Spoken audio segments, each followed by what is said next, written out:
Yeah. So having both of you on this call today is great, because I really wanted to talk about what you guys are both seeing in the industry for challenges in the cybersecurity industry. We're seeing every day there's new ransomwares, there's attacks every day. What are you guys seeing? What is top of mind with you guys? You go first. Sure. So man, I think what I'll do is I'll summarize that answer with something that one of our information security analysts said to me. Okay. Shortly after being hired. New staff, how you doing? How you enjoying it? And he said I'm loving it. He said I'm finally dealing with this stuff that I've been reading about online for many years. Right on. And at a very high level, I was kind of like that's really neat. There's a difference between, okay, I got to log into the firewall and change some rules, or I got to go respond to some trivial malware alert. He's like, wow, it's a large, research-intensive, internationally, globally known university. The stuff that I've been reading about, he's like, I get to deal with it now. Now you get to see it day to to day. So lots of stuff at a whole broad level.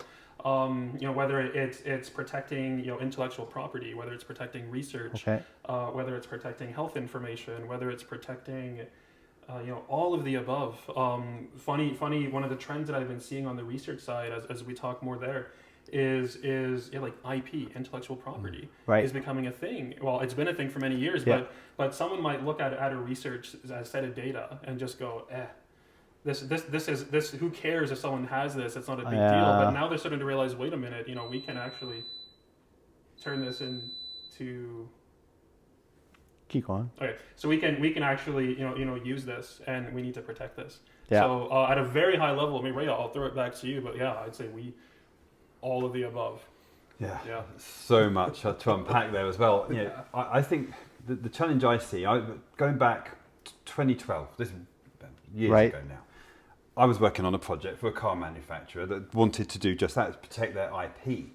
And they were a car manufacturer. They were designing components for the cars. Okay. It could be a door lock, it could be, but it's still highly confidential stuff because it could be the new model.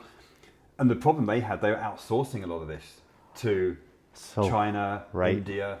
But the way they did it was shipping these high-end workstations out with GPUs and to have the capability.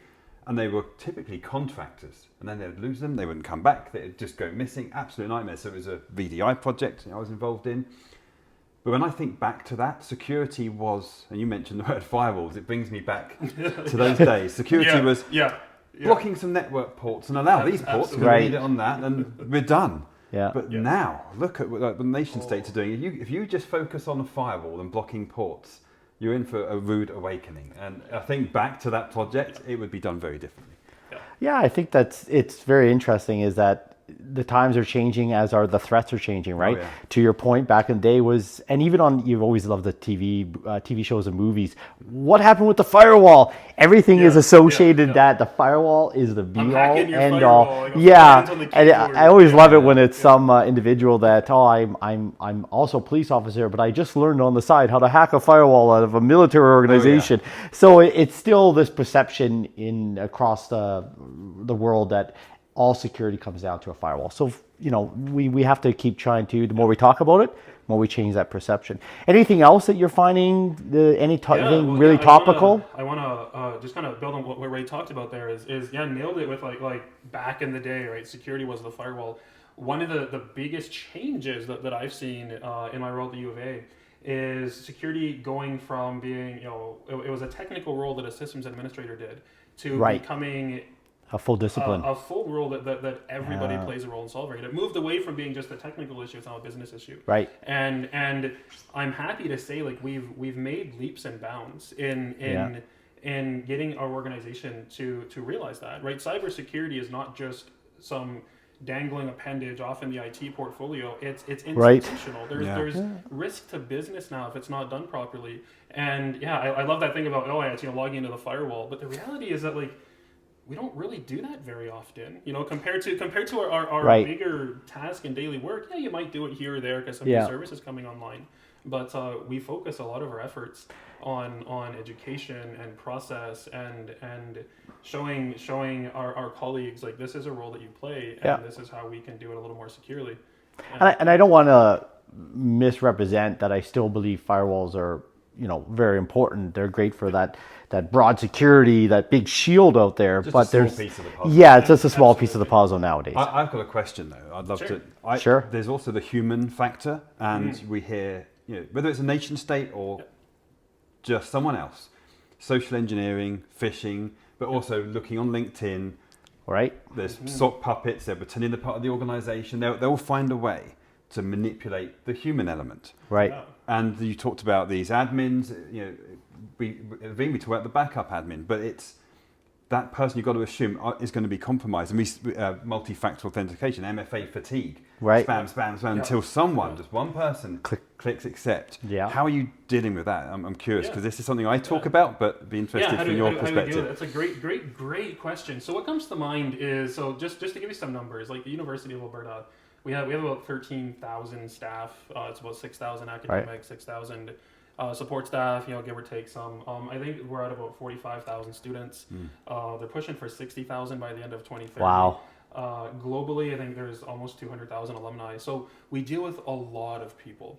And one of the things that's become incredibly important for the security team is knowing what role each of those people play and knowing the risk tied to each of those people's roles, and then targeting some of our communications, some of our training. Right, the communication for cybersecurity that we would just blast out to our students is going to be a little bit different than maybe our staff. Right, here in Canada, it's tax season right now. Right. So this is when you're going to see an increase in tax return fraud, and we'll target that more at our staff because they're more likely to be dealing with that than perhaps some of our students. But on the tech side, that's very key, right?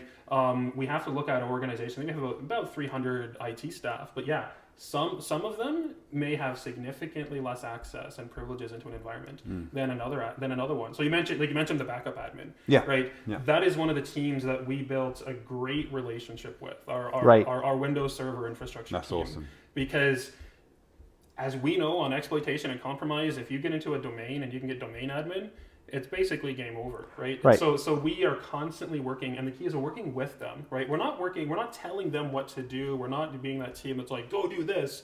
We work together, and we've been learning to work together great, because those are the ones where we're going to have much more focus and effort. And the really neat thing is they're actually really good at coming back to us, right? As they'll say something like, hey, I went to this vendor's presentation. They talked about security. We don't actually we have these features and we didn't turn them on. What do you guys think of that? Right. And we're like, yes, awesome. Spin up a project, let's turn it on. So if that answers your question, it's really identifying those key roles that if they were compromised, where are we going to cause issues?